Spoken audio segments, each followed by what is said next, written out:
I think Chief Privacy Officer really makes it seem like it's simply a compliance role. It really doesn't talk about the fact that we're an enabler. Talking about how those rules are going to require us to document the purpose for collecting the data. We're looking at prediction logs. We're looking at model cards. We're asking for logic.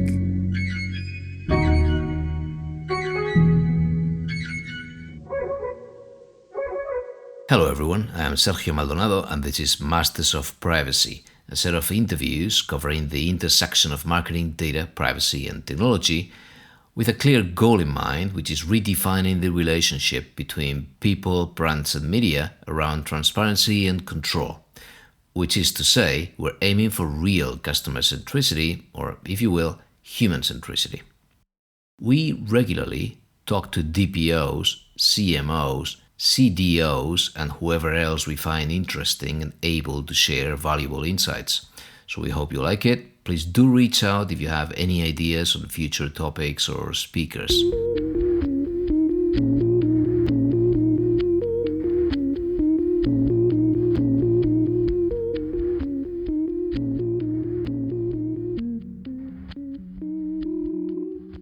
Okay, this is our last episode in the season. Our guest is Irvin, SVP of Commercial and Innovation Law and Chief Privacy Counsel at Lowe, a well-known US retail company with a very strong presence in the home improvement sector.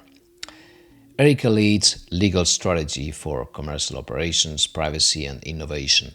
With nearly 30 years of in-house experience across retail, tech and education, Erica is known for building agile legal teams and shaping ethical approaches to privacy by design, AI, and digital transformation. Our guest is also a frequent speaker and advisor on privacy, data governance, and legal innovation. With Erica, we've discussed the moving boundaries of the practice, whether we talk about privacy or personal data protection or even AI governance. Along the way, we'll talk about being agile and technical enough not to slow innovation down. We'll touch on vetting third parties, dealing with transparency requirements in the B2C environment, and even AI agents. As said, this is our last episode this season, and we'll be back in 3 weeks on the 24th. That's August 24th. I wish you all a very happy end of the summer in the meantime, and we'll have a few surprises once we're back. Thank you.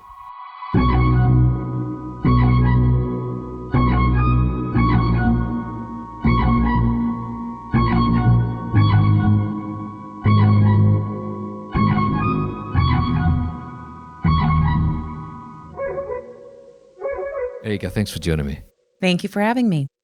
I need to ask you, how do you see the evolving boundaries of a discipline? You've got people from marketing using personal data. You've got data that will not be personal anymore because in aggregate you'll be able to use it in many ways.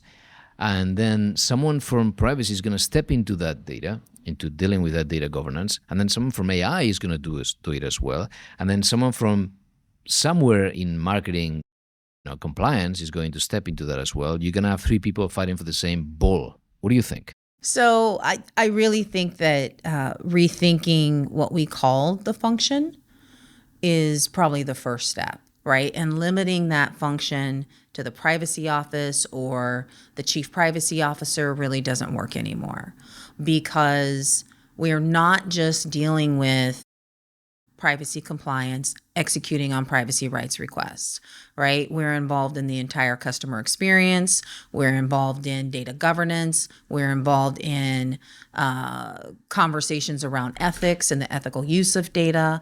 We're helping design the AI experience. So it's so much more than just privacy compliance, right? We're helping our marketing teams understand how they can collect, use, and share that data that also impacts other pieces of the business and our AI use cases as well. Yeah. So we need to, I think, rethink about Why are we still calling it the Chief Privacy Officer? Or why is it still the Privacy Office? And I think that's important because, branding is important. And how you position or how you are positioned is important. And so I think Chief Privacy Officer really makes it seem like it's simply a compliance role. It really doesn't talk about the fact that we're an enabler. Like, we are facilitating the business. We can inject velocity into the business. And we're really critical to the business because the business is reliant on data. And we've got to help them figure out how to navigate that. So I don't know that Chief Privacy Officer does it anymore. But then there's the element of technology neutrality. And I don't know how you see this. This is pretty controversial. So in Europe has been very controversial as well, which is, are we going to be regulating every time there's something new coming up? Now we have agentic AI. Will we have an agentic AI act in Europe, in California, whatever? How do you approach this idea of being technology neutral? Do you think it's a good idea? If it is, then how can you cut through that? Because in the end, some of these laws will not be technology neutral. Well, I think in terms of at least implementing, I think about that implementing in an in-house environment, right? If you have good processes and good policies and you're asking the right questions, then whether you're talking about managing email or managing AI, it shouldn't matter, right? The security is security, right? So we're going to work with our security team to make sure that they're securing the data in accordance with whatever the encryption standards are based on the classification of data. And they should be doing that regardless of the system. Yes. Right? So I think that's just true across the board. It may be difficult to do because the regulations may not reflect that, right? And they're going to create other standards or create other hurdles for us to go through, or make us feel that way anyway. Reading because the regulations can be so nuanced, right? But really, you should just be taking really good practices and continuing them through. Now, even more difficult, vendors. If you have your own standards, how do you propagate them through third parties and vendors when you cannot really see so much about them? How do you approach that? Third-party due diligence, third-party management, having really strong processes there, I think is important. But it's also, I think, critical for us to educate our clients, who are the first, kind of the first line of defense. They're selecting who we're partnering with. They're developing the relationships with these vendors. They're having all of these conversations, right? So making sure that there's a cultural fit, making sure that they really understand that that partner really thinks about whether it's the customer experience, whether they think about the ethical use of data, right? The same way. It has to start at that level. So part of the job is making sure that we're educating our clients or educating the business, right, as they're selecting their third parties. That's going to make it a little easier, right? But then having a really robust third party, either vendor management or due diligence process that cuts through all of the layers, right? So it's not just the technology team and not just security, but it's our corporate compliance, right? You need to think about OFAC controls and all of those things, right? We need to be thinking that we need to be making sure that we're aligned on how we're building that technology, because we're builders too, right? Some companies are, we're builders of technology as well. And you want to make sure that we're aligned, I think, not just from an SDK or API perspective, can we integrate from a technology perspective, but really culturally and philosophically, I think you have to be aligned. When we have a company with a strong IT team developing their own things, there's more and more reliance on open source, on components, on reusable components. And how far can you go in terms of auditing, for example, AI modules, or when people are bringing their own models? How do you approach that? it's important to have that technology background, or at least be comfortable asking the questions, because part of our role is to make sure that we can demonstrate compliance with some of these responsible, ethical AI principles, right? So when you think about demonstrating transparency, accountability, explainability, right, there are certain ways that you need to do that. And I'm going to say it's interesting. I actually was having a conversation about the data minimization rule out of Maryland, right? And talking about how those rules are going to require us to document the purpose for collecting the data, right? So we've got to say we're collecting this data, we're going to use it in this way as we engage with our customers. That is very distinct from an AI explainability requirement, right? I might be able to do that in an Excel spreadsheet, right? I collect on the data minimization, right? I collected this data. We're using it for this specific purpose. We're using it in this market, whatever it is. We're using it from a loyalty perspective, a marketing perspective, an advertising perspective. That's very clear. That's easy to capture. I realized as I was saying that, very closely to discussing explainability in AI, that it's not the same. And so going back to being able to have a technology background when you're helping the product teams develop, right, these products or services that are based on AI or algorithms, the documentation is different, right? So there we're looking at prediction logs, we're looking at model cards, we're asking for logic, and they've got to be able to document that. And that's very, very different from the other. And so I think I'm going to say the privacy team or the lawyers that are supporting that really need to kind of build up their technological understanding. Very good. So not specific to Lowe's, but how far removed do you think you should be, or compliance and privacy teams should be, from the product? Meaning that we've had an interview on the idea of the product council, and with Lindsay Krolik from University of Santa Clara. And we were talking about how you want to be really agile and fast. You don't want to go back and forth to the team and ask, the privacy team whether something is okay. So I've seen some teams having, as I was telling her, and this is in the case of Europe, a DPO, I was calling it the DPO emissary. So a DPO envoy that is ingrained within every one of the product teams so that they can really move fast. There's no need to go back and forth, but they're looking at everything. And Lindsay was explaining how the product council is already there, right, within every product. But in some companies, that's very hard. You're not going to have a product council for every product because it's not a startup. Right. So how far removed do you think it's optimal if you want to make sure that you're not slowing people down and that you're not perceived as an enemy? We definitely do not want to be the Department of No. We have to, a particular mantra of mine or principle of mine for my team is that we inject velocity into the business. We want to be moving quickly, and we want to help them move quickly. We absolutely do not want to get in the way. And we have also come up with this idea of product council and embedding them into the technology team.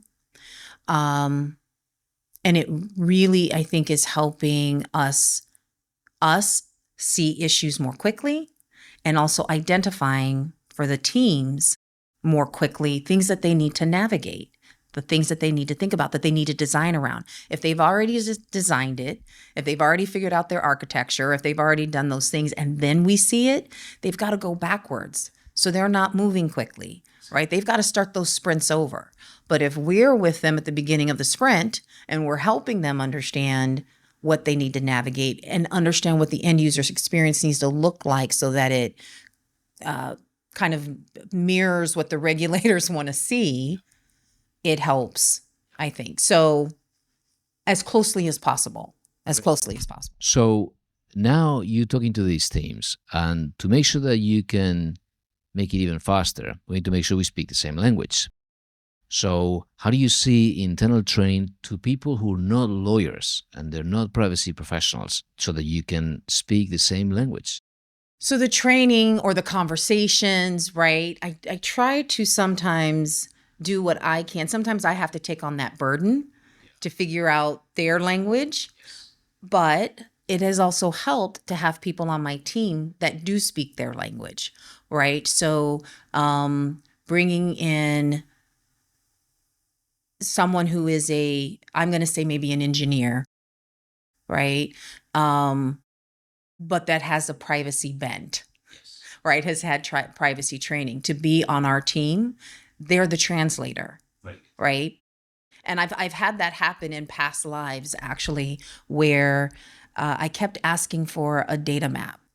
I kept asking the team for a data map, and the data governance team. I was like, I need a data map. Where's the data map? And they kept saying they had a data map, and they would come to me and they'd show me this very complex thing but it was for the hygiene, it was for the lineage, so it looks very different than what I'm looking at as a privacy lawyer in terms of a data map. Well, when I got the person in the role that was an engineer, he came to me and he says, we have a data map. I can make it look the way that you need it to look, right? But I wasted 3 months, not feeling like I didn't have a data map, right? And so that's a simple example, but having someone on the team, I think, that can speak the language is very important. And then making sure that we're doing our part to learn their world so that we can have those conversations, I think, is important. And being able to simplify it as much as possible. Okay, very good. So now we're all aligned. You've got the product teams aligned, technical teams aligned, you've got the suppliers aligned, the vendors, because we've been going through that. And now we get to the last part, which is the consumers, right? So everything that you've done all your homework, and now everyone is on board with your principles, with your understanding of how things should be done. And then you get to the consumer. How do you see communicating to the consumer? The privacy notices, there's plenty of different approaches. How do you see that? Simple is better. Simple is better for everyone. Simple is better so the regulators understand what we're doing and they feel comfort. It's better for the consumers as well. I really like this idea of digital trust and building digital trust in our consumers, right? Or for our customers, and for the regulators as well, right? And we can do that a few ways, right? We can do that with our disclaimers being in very plain English, right? Being simple, being approachable, right? So that the consumers understand what we're saying and they don't feel like we're trying to hide anything, right? Making the privacy policy very contextual, right? And very simplified, and saying, you know what, this is what happens with your data when you're in the parking lot. This is what happens with your data, or, this is the data we're collecting here and how we're using it and with whom we share that data. And this is what, when you're in the store or when you're, like really making it contextual and easy to receive, I think helps build that trust. And we can really help affect that in our policy, in our online terms and conditions, in our marketing and in our advertising, the content of it, and really being, I'm just going to use that word used, transparent, but really being transparent helps build that trust. And it gets, I think, people comfortable engaging with companies in the way that they'd like to engage with them. Okay, just to finish, I'm going to throw something hard at you, something in the sense that it's futuristic, okay, just to speculate about the future. So imagine, right, you've got this agentic AI future where things always take much longer than we think, but we're assuming that some builders, for example, professional buyers from your stores, do not want to go manually and process. There's already B2B systems, many ways to do procurement and supply chain management. But a small little company, a gardening company, for example, that wants to have an agent that goes around, it's not just buying tools, it's doing other things. It's buying stuff for their cars elsewhere. And these agents want to knock on your door and want to start talking to your systems. And at this point, there's no consumer that is going to read any privacy notice. And in the end, some of these people may have to expose some personal data as part of the interaction. The transaction will act on, will be contracting on their behalf with your system. You have no way to communicate in advance. That's really interesting, this issue of consent. It's really around consent, which is a core principle across both the privacy and AI regulatory landscape that we have now. Right? We're really, wow, it's the consent piece. You'd need that first. Maybe the agent has already my permission, if I'm the consumer, to agree to certain things that respect my own boundaries, because I define which are my red lines, so he can move within. He's got some wiggle room to negotiate, to agree to certain things, but he never goes beyond, for example, sharing sensitive data or beyond a certain retention period, and then it meets your policy. There's so much, as we used to do with, in the world of P3P and sort of XML contracts, and they would meet a system, and system to system they'd be able to contract. But in the end, there's got to be something internally that makes it happen. So I'm still trying to get my head around it. Yeah, it's interesting too. I was talking to one of our outside counsel about like neurotech. Yeah. Right. And so it's a little similar in that I don't fully know what I'm consenting to because I don't know what that technology is going to capture. So how can you feel really comfortable that you have gained the right scope of consent, or that we have, drafted the consent in the right way to feel comfortable that even if we've collected it, because that, however that would work, you would collect it. But the value of that data is us using it and sharing it and leveraging it in some way. And if we haven't really captured the consent to even collect it, then we can't do the things that that really bring the value. We're going to be unable to extract the value, even if you could get comfortable collecting it, right? So you'd have to set up this, two-step process, I guess, right? Which, then you're just injecting friction into the process, right? By going back and saying, okay, here's all the stuff I collected. And the person's like, well, forget it. You can't use anything, right? And then you come back. So that's really interesting. The other thing I think is interesting about that is, AI agents or agentic AI on the web, where you ask them. You ask them to do something for you and they go out and execute. They go shopping for you or whatever, but it's all online is one thing. But are there instances where there is a physical manifestation of that's knocking on the door and physically interacting with let's say in this instance, a consumer, a customer? What are the parameters that you need to put around that agent to make sure that they're operating in a way that is consistent with how you want your employer or employees to interact with consumers? Since you mentioned consent, what are the limits of consent in the world where everything is automated? So how do you see consent, and what will be maybe the US equivalent of the legitimate interest debate? Yeah.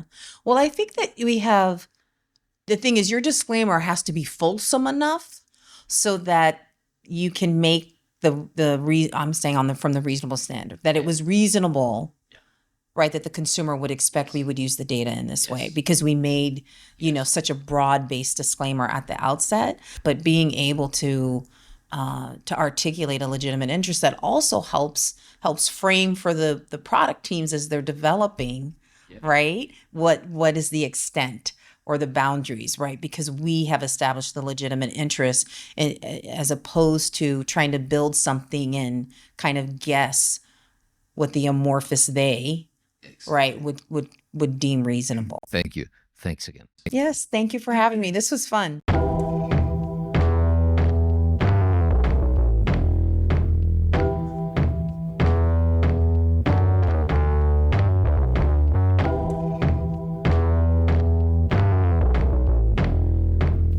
Okay, that's all for today. Follow us on Blue Sky, and in the Masters of Privacy Altogether profile, you will find the starter pack, which includes the feeds of all of our past guests. There is also a Masters of Privacy LinkedIn channel, which I invite you to follow, where you will find links to our transcripts, cheat sheets, and other surprises every now and then. Our main website is mastersofprivacy.com. Thank you for listening.